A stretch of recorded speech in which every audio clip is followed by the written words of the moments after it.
Comment augmenter ton plaisir? Comment faire en sorte pour que ton plaisir soit à diffusion prolongée? C'est-à-dire que même une fois que tu as fini de faire l'amour, eh bien tu ressens encore les effets du plaisir.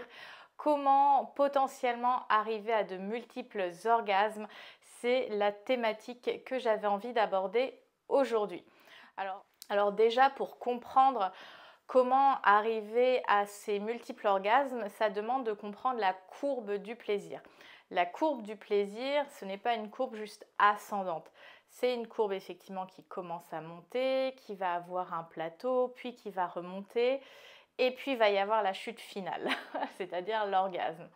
Lorsqu'on veut intensifier l'orgasme, prolonger le plaisir et avoir les multiples orgasmes, en fait, on va essayer de créer cette courbe-là. Donc, ça augmente, tu passes par le plateau, tu réaugmentes, tu peux repasser par un plateau, tu réaugmentes, tu repasses par un plateau, tu réaugmentes, tu passes par un plateau et boum, là tu as ta libération. Et dans ce moment de libération, tu peux réavoir d'autres moments de libération, d'orgasmes multiples. Donc c'est cette idée à avoir en tête pour un peu mieux comprendre le plaisir. Alors comment on peut y parvenir? C'est vrai que lorsqu'il s'agit de sexualité, de plaisir féminin, on se dit bon bah ok, je vais faire une double stimulation. Stimulation du clitoris en interne, stimulation du clitoris en externe. Donc via quelque chose de pénétratif, un pénis, un jouet des doigts et une stimulation au niveau du gland du clitoris.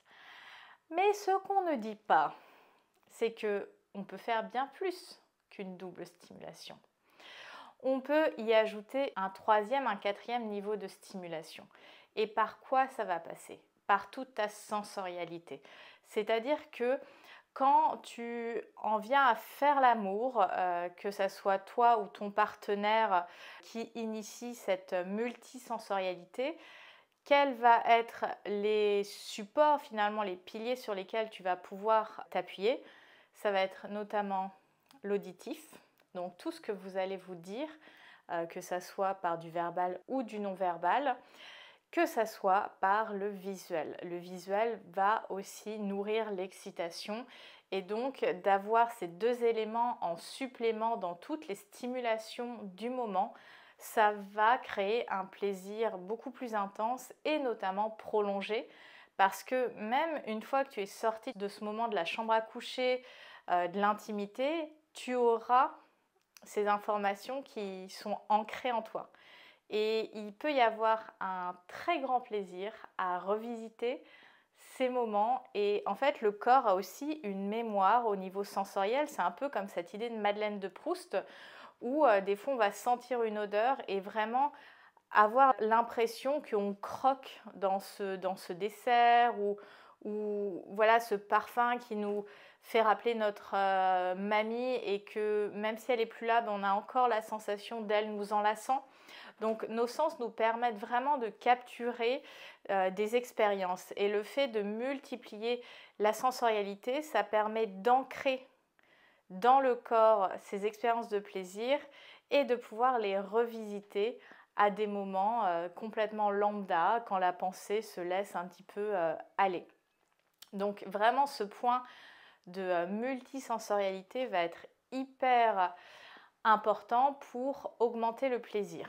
Et ça va dépendre aussi de ton langage érotique. C'est quelque chose qu'on voit dans mes accompagnements. Donc à nouveau, si tu veux prendre rendez-vous, c'est sur le lien. La deuxième chose qui peut aussi augmenter le plaisir, alors c'est un petit peu controversé ou ça peut faire un petit peu peur cet élément-là, c'est de faire l'amour avec une vessie potentiellement pleine. En fait, même quand tu fais l'amour et que tu as été aux toilettes peu de temps avant, sous l'effet de l'excitation, la vessie va se remplir parce que c'est le moyen le plus rapide de réguler le taux d'eau dans le sang sous l'effet de l'excitation. Enfin, il y a toute une explication scientifique sur pourquoi on a la vessie qui se remplit et pourquoi à des moments il y a ces émissions fontaines. Je te renvoie à ma vidéo sur justement le squirting.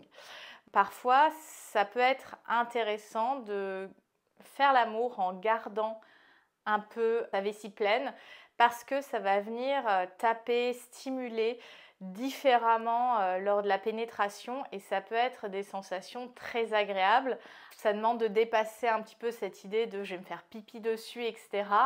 Mais voilà, ça peut être un élément assez fun et de curiosité finalement à aller explorer pour voir, bah tiens, quand mon corps est dans tel moment, qu'est-ce qui vient être provoqué comme sensation?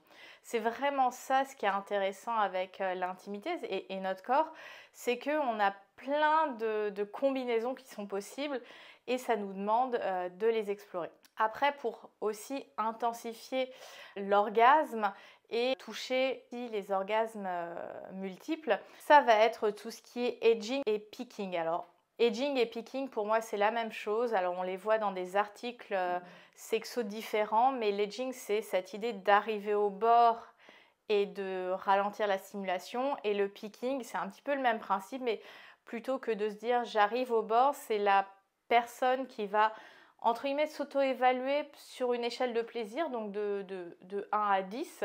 Plus tu te rapproches de 10, plus ça veut dire que tu es proche justement de l'orgasme.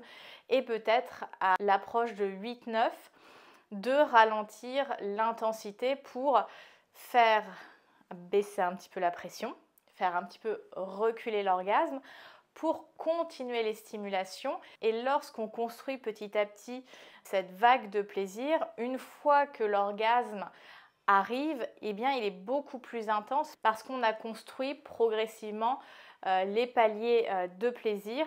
Après, le plaisir, contrairement à l'idée qu'on s'en fait, c'est pas juste une courbe ascendante. C'est une courbe avec un plateau, puis qui monte, puis le relâchement avec l'orgasme. Donc vraiment, l'edging ou le peaking, ça va te permettre cette approche. C'est vraiment ce phénomène de s'approcher du plaisir et de se reculer pour aller un petit peu plus loin. Donc comment tu vas faire ces pauses? Tout simplement en faisant une pause ou en baissant l'intensité de tes stimulations ou en allant stimuler d'autres parties de ton corps ou du corps de ta partenaire. Ça va permettre au cerveau qui récolte finalement toutes les informations sensorielles de se dire ah tiens, il y a eu un truc qui a changé. Donc finalement, ça, entre guillemets, ça le perturbe un petit peu parce qu'il avait l'attention focus sur un seul endroit, sur une seule stimulation et là, bim, on lui fait changer de trajectoire. Il se dit ah tiens, il y a un... voilà. Et donc ça le fait sortir un peu de son chemin tout établi, son autoroute du plaisir.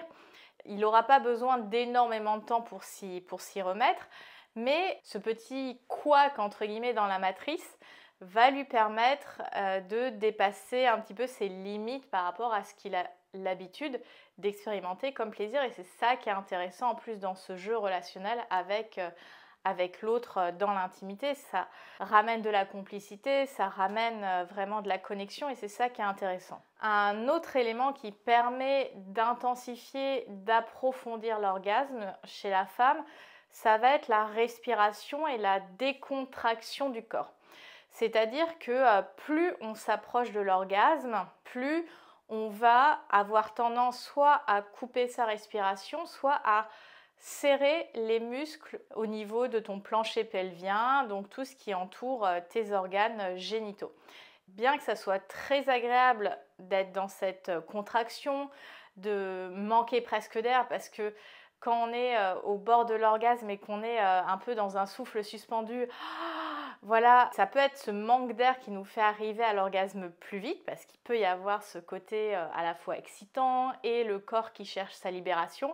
Mais dès lors que tu vas respirer et surtout si tu développes une respiration ventrale, vraiment où tu passes par le ventre, voire le bas-ventre, où vraiment ta respiration elle descend tout en bas, c'est comme si tu venais à détendre tout ton corps et ça fait un peu le même principe que l'edging ou le peaking. En fait, ça va reculer un peu ta tolérance à la stimulation et au plaisir et à ouvrir ton corps à plus de sensations.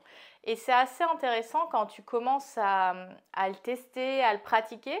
Tu vois que tu vas ressentir aussi des sensations, que ce soit dans la pénétration ou les types de stimulation que ton partenaire peut te donner.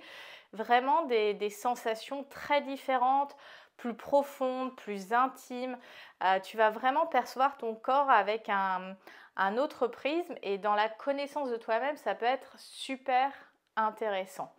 Donc vraiment miser sur ta respiration, des respirations profondes et quand tu te sens vraiment contracté au niveau du plancher pelvien, dis-toi, je me détends, je me décontracte et tu vas voir ce que ça fait. C'est assez intéressant. Franchement, je t'invite à essayer. Après, un élément qui est aussi important, c'est qu'on a tendance à voir l'intimité que quand elle commence avec les premiers préliminaires et se termine en général avec l'orgasme. Et je pense que ça, bon déjà c'est très issu de la norme dans laquelle on a grandi, que l'intimité ça n'appartient que à la chambre à coucher. Alors que pour moi, les préliminaires, alors j'aime pas ce mot-là, mais ce contexte émotionnel qui vient à nous stimuler et à nous créer de l'envie, à nous donner de l'envie, il démarre du matin jusqu'au soir. En fait, c'est quelque chose qui organise et qui peut se saupoudrer sur toute la journée. En fait, il y a différentes manières de créer ce contexte érotique, sexy. Ça ne veut pas dire qu'on ne pense qu'à ça et qu'on ne parle que de ça avec son partenaire, mais c'est vraiment de voir l'intimité comme étant un écosystème et le moment où on fait l'amour comme, ok, la partie émergée de l'iceberg. Oui, c'est la partie émergée de l'iceberg, c'est la chose entre guillemets mesurable, quantifiable, identifiable, mais il y a tout le reste qui permet d'arriver à ce moment où on fait l'amour. Et en fait, c'est tout cet écosystème, tout ce contexte qui permet de nourrir l'anticipation, qui permet de nourrir l'excitation, qui va permettre d'intensifier le plaisir, vraiment les sensations qu'on va vivre dans la rencontre charnelle. Donc ça, c'est des éléments à développer en termes de relations, de séduction, de provocation, de jeu à deux.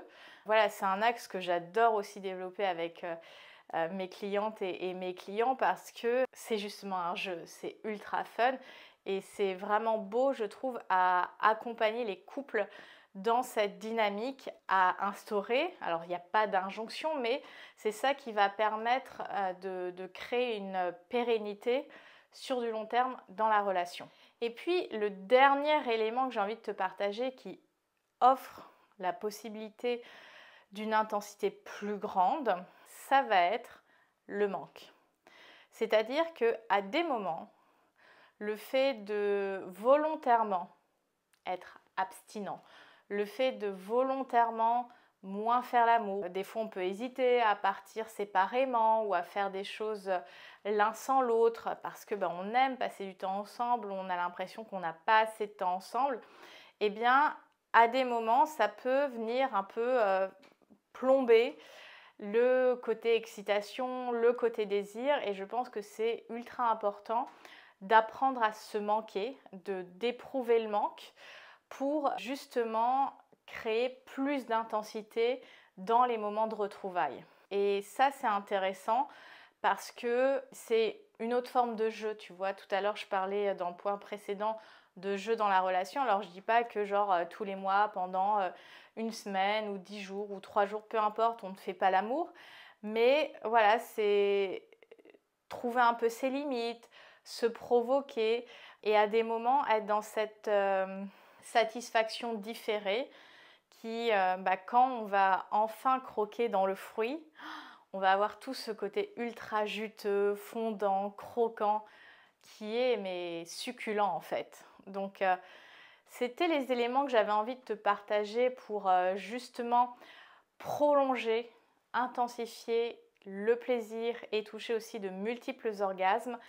Si tu as des questions, n'hésite pas évidemment à me les poser et puis pense à t'abonner.